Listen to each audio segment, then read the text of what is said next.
Hello, this is Pastor John of Crossway Multinational Church, and this is now episode 11 of our Crosslight podcast.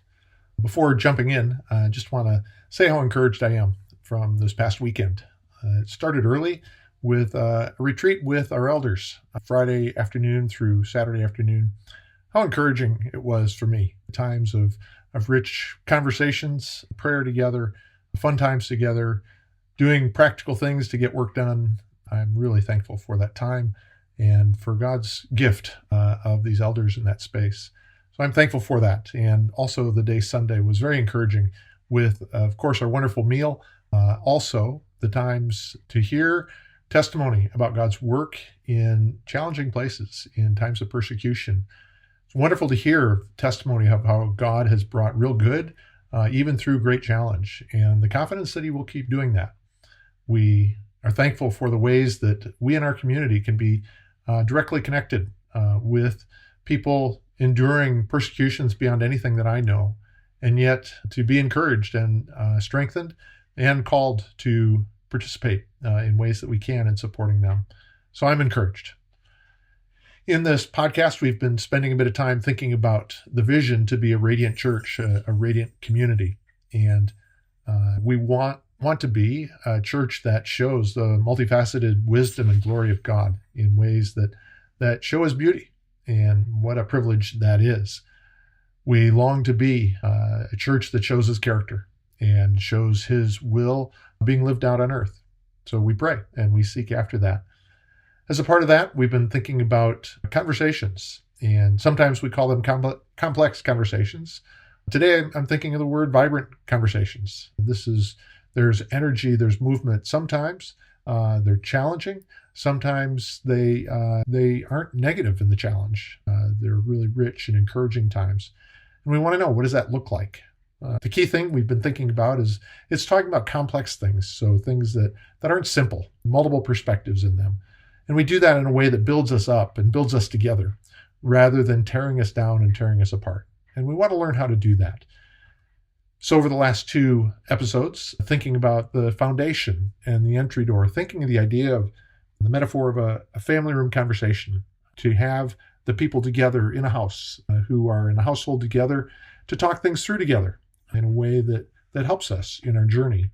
The foundation, so we looked at some of our core beliefs about God, about the world, about people, and about sin. Especially, God has made a good world. He is a God of order and love and goodness, and He made a world that is like that. He made people in His image, and yet all of us are affected by the reality of sin, where we go our own ways. This leads us to have a fundamental optimism, to operate in love and humility with faith and courage. So that's the foundation of this house. And then last time we thought a bit about the entry door. We thought about how we choose to come together. And some of the key things that stood out there is that we come with an optimistic, caring curiosity, expecting to learning good things, to care for people in the conversation. The commitment to remain present, to be there, and to continue to be in that space together. The commitment not to think we can use X-ray vision and see what's in people's hearts and minds that they don't tell us, and to have an assumption of what is good and right. And so these are our characteristics of how we choose to come together. Then we today are looking at shared boundaries. So what are the walls on this house, this space? Just want to highlight a couple of ideas. First of all is time. When we step into these vibrant conversations, we want to have a shared understanding of how long they'll go. For some of us, time is not a factor at all. We step into these conversations and they're rich and satisfying, and we could just talk and talk until we collapse. And others find it takes a lot of energy to engage in these conversations. And so the reality is, some of us step into this space and time is no longer an issue, and some of us need to be looking for a time when they'll be done, that when we can take a breath and in some sense recover. So we need to be in agreement. How long is this going to go on? So that some of us aren't longing for it to end while others assume that it'll just go on and on. So we agree to that. We agree to the topic.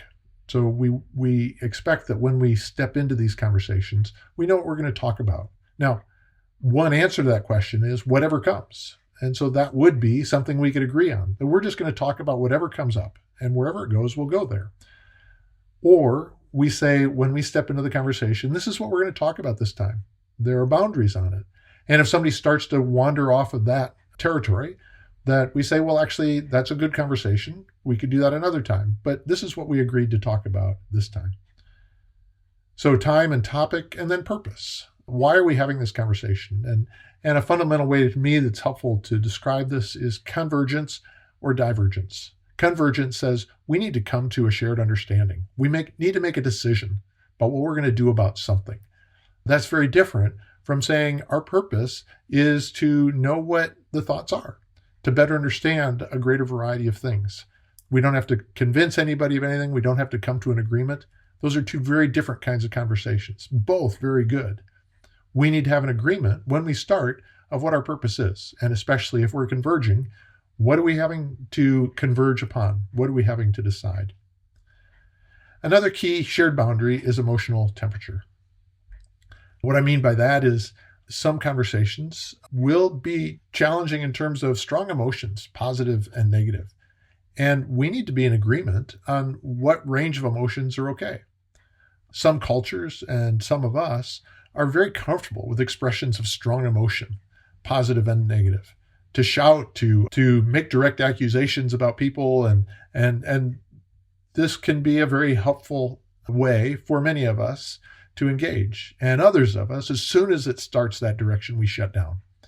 That we aren't comfortable with the strong emotion that gets in the way of having a genuine conversation. And so rather than saying there's one answer to that question, we're saying that we should have a shared understanding about what this conversation will allow.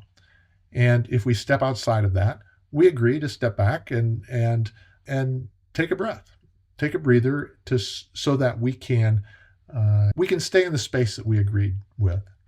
And so then the last thing is the idea of navigators. We agree to have some people who are going to help us keep to these boundaries.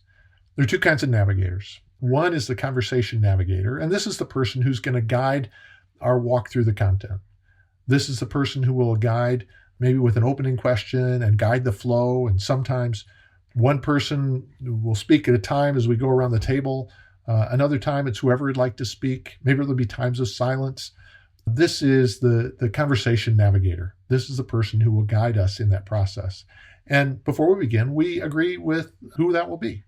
Or we'll agree that nobody is. We're going to do that together. But again, the idea is that we're in agreement on that as we begin.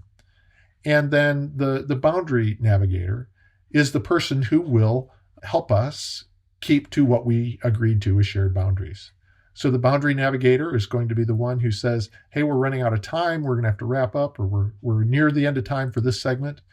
The boundary navigator will help guide about wandering off into other topics and say, it sounds to me like that's not quite the topic that we had planned to cover here. And so can we go back to what we had agreed with to help us with our purpose? And I think especially to help us with emotional temperature, that the boundary navigator is the person who says, I sense that things have gotten a bit more tense than maybe we have agreed we're going to do. And so I just want to call that to our attention and stop for a moment so that we can better manage our space together. So these are the ideas for when we are in this conversation, the boundaries in this room, the boundaries in the house. So a boundary of time and topic and purpose, then the emotional temperature, and then agreeing upon the roles that some people will play in helping us in this space. I should say that the boundary and conversation navigators could be the same person, although it's really hard to do. It's hard to think about the content and the process for the conversation while also actively paying attention to the time and the topic and the purpose and the emotional temperature. But it could be the same person. And we could agree to try to navigate these things as a group together, although I found that especially the second one is a pretty challenging thing to do as a group.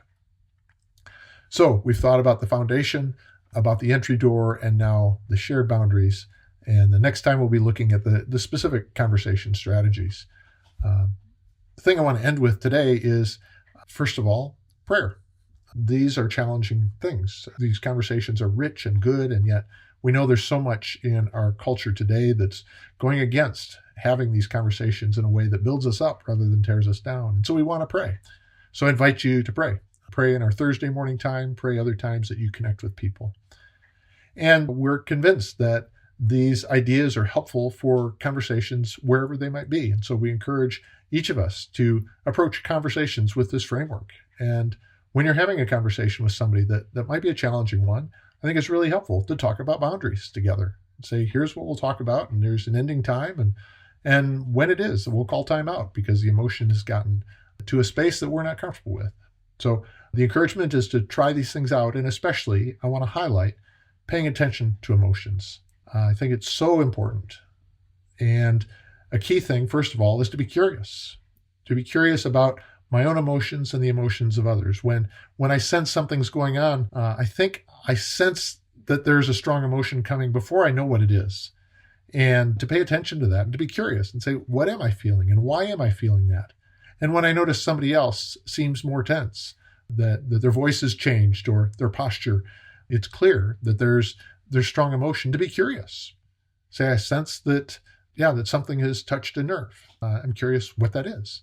And so as we go through the journey to pay attention to these emotions, and also in conversations to confirm if you agree on the temperature. Do we know when it is that, we really ought to stop and take a break and maybe come back to this later?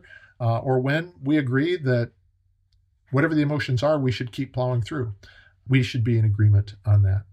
So it's an exciting journey to step into these things. And I'm excited to look at the strategies next time, and just want to end with a thought that says, this is all a work in progress.